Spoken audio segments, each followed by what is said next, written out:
Man, punten jawab.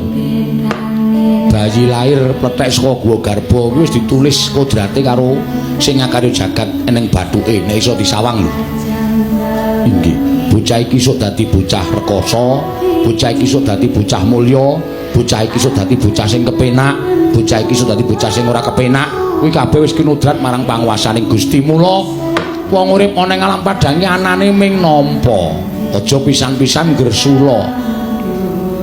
Nek kowe pisan-pisan gresula upama kowe lagi ngrekoso dhisik utawa lagi ngrekoso sedhela ngrekoso genep sesasi kowe wis duh Gusti kok kados mekaten kawontenan kula. Kuwi gresula tegese kowe ora iso nampa peparinging Gusti sing Maha Nasa.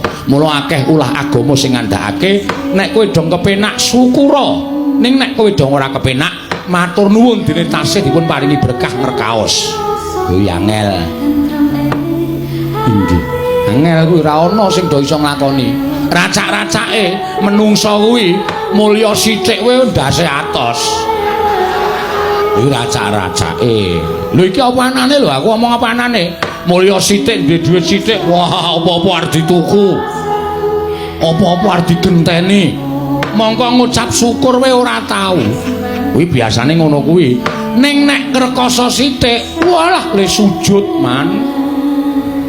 Ya Allah, nganti mbrebes mili.